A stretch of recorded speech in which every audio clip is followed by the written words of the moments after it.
दिलशाद ये बात पहले से जानता था कि जमशेद उसका साथ कभी नहीं देगा, वो उसी गलत कामों में कभी उसका साथ नहीं देगा। सेठ कह रहे जमशेद से, देख भाई मान जा, हो जा हम में शामिल, तुझे माल माल कर दूंगा मैं। जमशेद कह रहे तुम्हें समझ में नहीं आ रही एक बात, ना ये गलत काम मैं खुद करूंगा ना तुम्हें करने दूंगा। सेठ ने अपने गुंडों से बोला जाओ ठिकाने लगा दो इसे। अब दिलशाद और सेठ दोनों जानते हैं जमशेद अगर सही सलामत रहेगा तो इनके कामों के बीच में आएगा, इनके गलत कामों को करने से रोकेगा। जिन्नों पे दिलशाद काबू कर सकता है और जमशेद के बेटों को भी ये ताकत हासिल है। दिलशाद जानता है ये बात, इसीलिए जमशेद के बेटों को बनवाने के लिए उसे सेठ के गुंडों को पहुंचा दिया था उसके घर। जमशेद ने उन चारों गुंडों को मार पीट के उनका अच्छा खासा कीमा बना दिया। दिलशाद जानता है जमशेद बहुत ताकतवर है, जिन पकड़ने की ट्रेनिंग उन दोनों ने साथ में ली थी। अब जमशेद को अपनी तरफ आता देख के सेठ ने उसके ऊपर गन से शूट कर दिया। सेठ ने बोला बस अब यही रास्ता है इसे मारने का।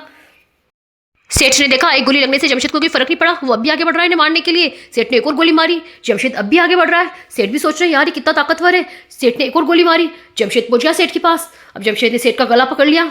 जमशेद ने बोला क्या सोचा, मासूम लोगों की जिंदगी से खेलने दूंगा मैं तुम्हें। अब जमशेद सेठ का गला दबा रहा है कस के। अब सेठ जमशेद से अपना गला छुड़वाने की कोशिश कर रहा है पर वो अपना गला नहीं छुड़वा पा रहा है। जमशेद इतना जख्मी होने के बावजूद भी सेठ का गला अच्छे से ताकत से पकड़ा हुआ है।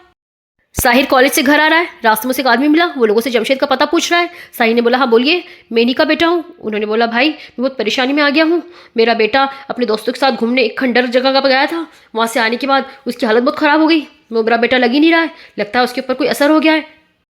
उनकी परेशानी देख के साहिर आ गया था उनके साथ। वहाँ जाके साहिर ने देखा बहुत सालों से यहाँ पे कोई शैतानी जिन रह रहा था, इनके लड़के ने आके उसे छेड़ दिया, अब वो इनके लड़के के जिस्म में घुस गया है।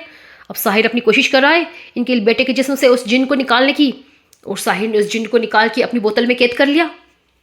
अब इस लड़के के माँ बाप साहिर का शुक्रिया अदा करें कि भाई तुम्हारा बहुत बहुत शुक्रिया, तुमने हमारे बेटे की जान बचा ली, हम बहुत गरीब लोग हैं, हम तुम कुछ नहीं दे सकते सिवाय दुआओं के। साहिर ने बोला ये सब काम हम पैसों के लिए नहीं करते, हम सिर्फ ऊपर वाले के लिए ये सब काम करते। उसने हमारे हाथों में शिफा इसलिए दी ताकि हम मासूम लोगों को बचा सके इन जिन प्रेतों से। साहिर अपने घर की तरफ जा रहा था, तभी रास्ते में उसके जिन्हों ने उसे बता दिया कि तुम्हारे बाबा मुसीबत में है। जिस तरह जमशेद के पास उसके जिन है जो उसके साथ रहते हैं, उस तरह साहिर के पास उसके जिन है जिसके साथ रहते हैं। अब साहिर गुस्से में उस तरफ जा रहा है जिस तरफ उसके बाबा को ले गए हैं।